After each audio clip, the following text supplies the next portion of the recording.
Halo pemirsa di YouTube and Tutor Style. Pada kesempatan kali ini kita kembali akan melanjutkan kuliah kita untuk masih di permasalahan dan di pengantar ekonomi mikro, yang pada kesempatan kali ini kita akan melanjutkan dengan salah satu pokok bahasan di ekonomi, di pengantar ekonomi, yaitu adanya salah satu pembahasan terkait dengan sistem ekonomi. Sebelum kita menjelaskan lebih jauh, semoga penjelasan atau kuliah online kita kali ini bisa bermanfaat bagi kalian yang tengah mengikuti kuliah jarak jauh atau kuliah online, dan semoga apa yang kita berikan ini bisa bermanfaat bagi perkembangan kuliah kalian dan ilmu pengetahuan dan kompetensi kalian. Ya, sistem ekonomi. Ya, dalam ekonomi tentu dikenal adanya sistem ekonomi. Karena setiap penerapan ekonomi di suatu negara, pasti mereka akan memilih atau condong ke salah satu sistem ekonomi yang ada di dunia. Dan sebenarnya sistem ekonomi ini dimunculkan atau diberikan oleh beberapa para ahli ekonomi sesuai dengan kajian dan alirannya.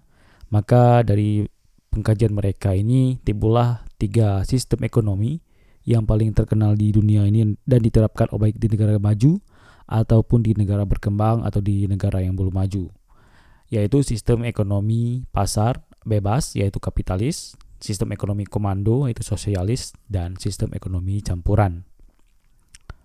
Ya, sebenarnya apa sih sistem ekonomi itu? Apa pengertian dari sistem ekonomi itu? Ya, sistem ekonomi adalah cara atau strategi suatu bangsa atau negara dalam mengatur kehidupan ekonominya dalam rangka mencapai kemakmuran masyarakatnya tentunya.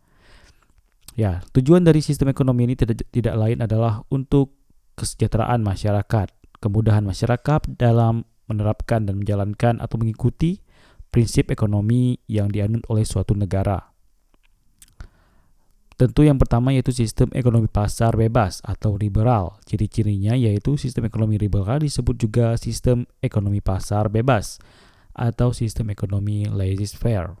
Ya, sistem ekonomi liberal, sistem ekonomi yang memberikan kebebasan sepenuhnya dalam segala bidang perekonomian kepada masing-masing individu untuk memperoleh keuntungan yang sebesar-besarnya.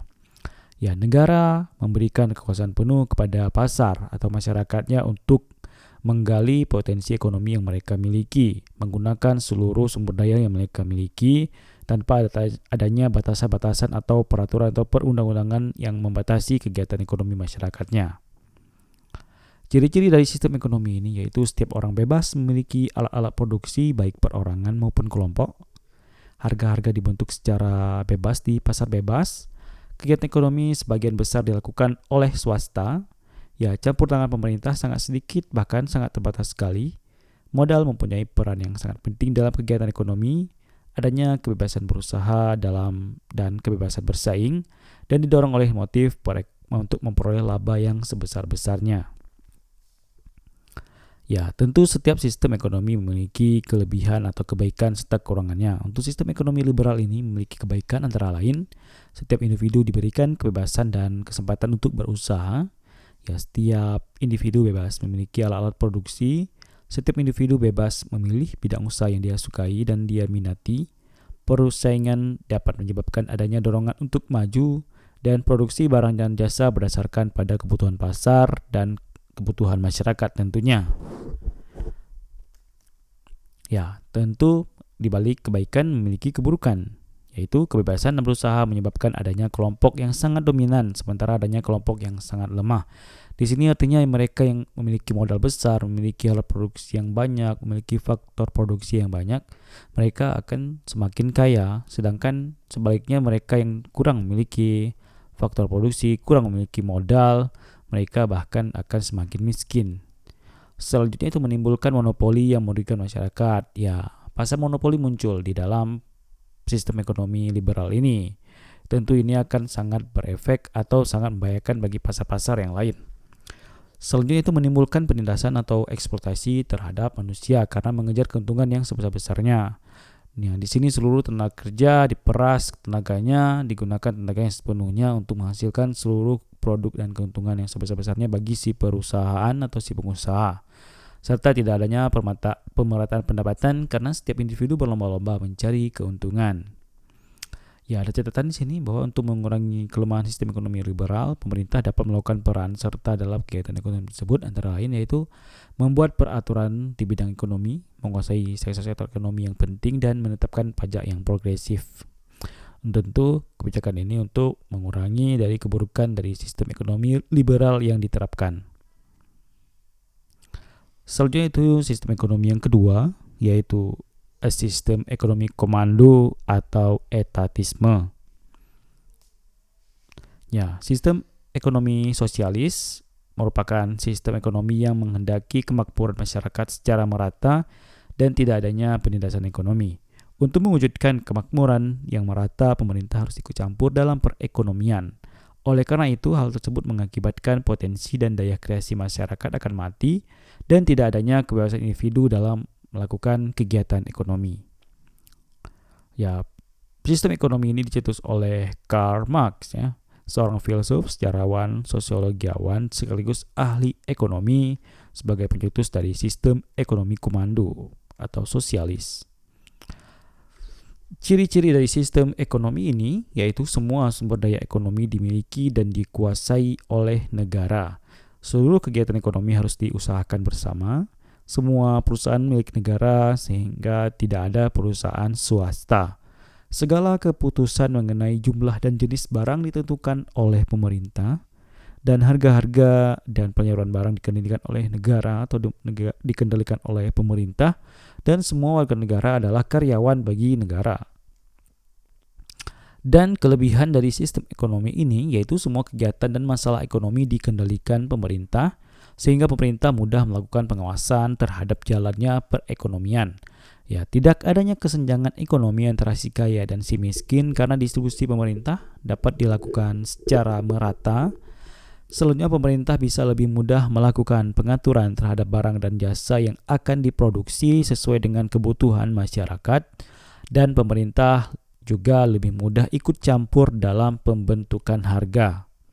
Kekurangan dari sistem ekonomi sosialis yaitu mematikan kreativitas dan inovasi setiap individu atau masyarakatnya, tidak adanya kebebasan untuk memiliki sumber daya, dan kurang adanya variasi dalam memproduksi barang karena hanya terbatas pada ketentuan pemerintah. Selanjutnya yang terakhir yaitu sistem ekonomi campuran. Ya, sistem ekonomi campuran merupakan campuran atau perpaduan antara sistem ekonomi liberal dan sistem ekonomi sosialis. Artinya pada prinsip atau sistem ekonomi yang ketiga ini, negara mengambil kelebihan dari sistem ekonomi liberal, mengambil kelebihan dari sistem ekonomi komando, dan dikolaborasikan sehingga menghasilkan suatu sistem ekonomi campuran dengan cara meminimalisir keburukan dari sistem ekonomi yang kedua tadi. Ya, masalah-masalah pokok ekonomi mengenai barang apa yang akan diproduksi, bagaimana barang itu dihasilkan, dan untuk setiap barang itu dihasilkan akan diatasi bersama-sama oleh pemerintah dan swasta. Ya, sistem ekonomi campuran pemerintah melakukan pengawasan dan pengendalian dalam perekonomian. Namun pihak swasta atau masyarakat masih diberi kebebasan untuk menentukan kegiatan ekonomi yang mereka jalankan, yang mereka minati atau yang mereka usahakan untuk kemajuan atau kesejahteraan mereka sendiri. Ya, ciri-ciri dari sistem ekonomi campuran yaitu sumber-sumber daya yang vital dikuasai oleh negara. Pemerintah menyusun peraturan, perencanaan, dan menetapkan kebijaksanaan dalam bidang ekonomi. Swasta diberikan kebebasan di bidang-bidang ekonomi dalam batas kebijaksanaan ekonomi yang ditetapkan oleh pemerintah. Hak milik swasta atau alat produksi diakui asalkan penggunaannya tidak merugikan kepentingan umum dan juga merugikan atau merusak lingkungan. Dan pemerintah bertanggung jawab atas jaminan sosial dan pemerataan pendapatan. Jenis dan jumlah barang yang diproduksi ditentukan oleh mekanisme pasar. Tentunya sistem ekonomi campuran ini adalah sistem ekonomi yang diterapkan oleh negara kita, Negara Kesatuan Republik Indonesia. Kita lihat di bagian ini yaitu sistem perekonomian, ada liberal atau pasar, ada juga sosialis. Maka di sana muncul sistem perekonomian Indonesia yang merupakan perpaduan antara keduanya ini, di mana pelaku ekonomi dalam sistem ekonomi campuran ini bukan hanya negara, tapi juga didukung oleh BUMN, Badan Usaha Milik Negara, BUMS, Badan Usaha Milik Swasta, dan tentunya koperasi. Ya, kita baca sedikit undang-undang ya. Dalam Undang-Undang Dasar 1945, pasal yang menjadi dasar acuan dari segala kegiatan ekonomi di negara kita adalah pasal 33 ayat 1, 2, dan 3, dan 4. Ya, ayat 1 menyebutkan bahwa perekonomian disusun sebagai usaha bersama yang berdasarkan atas asas kekeluargaan. Ayat kedua menegaskan bahwa cabang-cabang produksi yang penting bagi negara dan menguasai hajat hidup orang banyak dikuasai oleh negara. Sementara ayat ketiga menyatakan bahwa bumi, air, dan kekayaan alam yang terkandung di dalamnya dipergunakan sebesar-besarnya untuk kemakmuran masyarakat. Ya, ini ada ilustrasi bahwa seorang siswa SMP sedang menunggui nasi untuk sarapan. Sampai kapankah mereka harus menunggu kemakmuran yang dijanjikan oleh Undang-Undang Dasar 1945, dan pukul berapa dia sekolah, menuntut ilmu, dan kapan dia akan sukses menjadi orang yang berguna bagi keluarganya. Tentu hal ini menjadi sesuatu yang dipikirkan pemerintah, sehingga perekonomian yang diterapkan itu tentu akan memberikan keadilan bagi seluruh masyarakat sesuai dengan Pancasila. Ya, ciri-ciri positif dari demokrasi ekonomi yaitu perekonomian disusun sebagai usaha bersama yang didasarkan atas asas kekeluargaan. Ini adalah salah satu ekonomi yang diterapkan di Indonesia ya.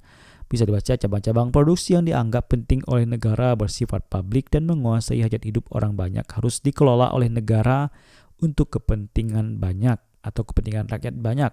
Bumi, air, dan kekayaan alam yang terkandung di dalamnya dikuasai oleh negara dan dipergunakan sepenuhnya untuk kepentingan, kemakmuran, dan kesejahteraan rakyat. Yang bisa dibaca, ini ciri-ciri positif dari demokrasi ekonomi. Di sini yang paling penting yaitu fakir miskin dan anak-anak terlantar diberi penghidupan serta dipelihara oleh negara melalui dinas-dinas sosial dan juga Kementerian Sosial dan juga yayasan-yayasan yang tentunya dikelola langsung atau memiliki pembinaan langsung dari pemerintah.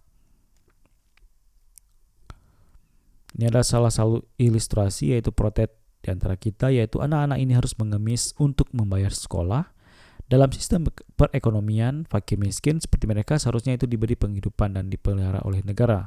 Ya, ini sebuah dilema juga ya, karena umumnya para pengemis, anak-anak gelandangan itu selalu diberikan pembinaan oleh pemerintah,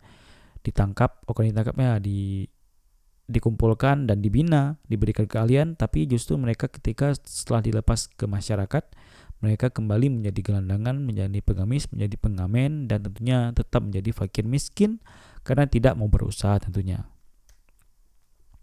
Ya, ciri-ciri dari sistem perekonomian Pancasila yaitu koperasi sebagai soko guru perekonomian. Roda perekonomian tidak hanya digerakkan oleh rangsangan ekonomis, tapi juga pertimbangan sosial dan moral. Pemerintahan misalnya dalam hal distribusi pendapatan dan kesempatan kerja sebagai perwujudan dari sikap solidaritas dan nasionalisme. Adanya keseimbangan yang jelas antara perencanaan dan tingkat nasional dengan desentralisasi dalam pelaksanaan kegiatan ekonomi. Ya, ciri-ciri dari negatif dari demokrasi ekonomi yaitu sistem persaingan gontok-gontokan atau private liberalisme yang menumbuhkan eksploitasi terhadap manusia dan bangsa lain. Sistem dalam mana negara beserta aparatur ekonomi negara bersifat dominan atau etatisme yang mendesak dan mematikan potensi dan daya rekreasi unit-unit ekonomi di luar sektor negara. Pemusatan kekuatan ekonomi pada suatu kelompok dalam bentuk monopoli yang merugikan masyarakat. Jadi kesimpulannya yaitu pada dasarnya ada dua sistem ekonomi di Indonesia ini, yaitu maksudnya di dunia, yaitu sistem ekonomi pasar murni atau kapitalis dan sistem ekonomi komando murni yaitu sosialisme. Ada bentuk ketiga yaitu campuran atau transisi. Ini adalah gabungan dari aspek positif dari kedua dari sistem ekonomi yang dalam kenyataannya hampir semua negara dunia ini mengadopsi sistem campuran ini. Ya, Indonesia sebagai cita-cita yang menerapkan sistem demokrasi ekonomi berdasarkan pasal 33 Undang-Undang Dasar 1945 yang diamandemenkan bahwa cita-cita ini pernah dijabarkan dalam sebuah konsep yang disebut sistem perekonomian Pancasila. Sistem perekonomian di Indonesia saat ini ditopang oleh 4 pelaku ekonomi yaitu rumah tangga konsumen, rumah tangga produsen dan pemerintah dan luar negeri. Ya, para produsen dibedakan menjadi badan usaha milik swasta, badan usaha milik negara, dan koperasi.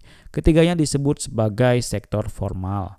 Ini jauh berbeda dengan sektor informasi yang biasanya tidak memiliki legalitas yuridis seperti pedagang kaki lima, asongan, dan sebagainya. Dan itulah sedikit pembahasan kita terkait dengan sistem ekonomi yang ada 3 ya. Semoga apa yang kita berikan ini bisa bermanfaat bagi kalian yang tengah mengikuti kuliah online, dan semoga ilmu-ilmu yang kita dapatkan ini bisa bermanfaat bagi saya sendiri dan juga bagi kita semua. Dan sampai jumpa di video-video kuliah online berikutnya.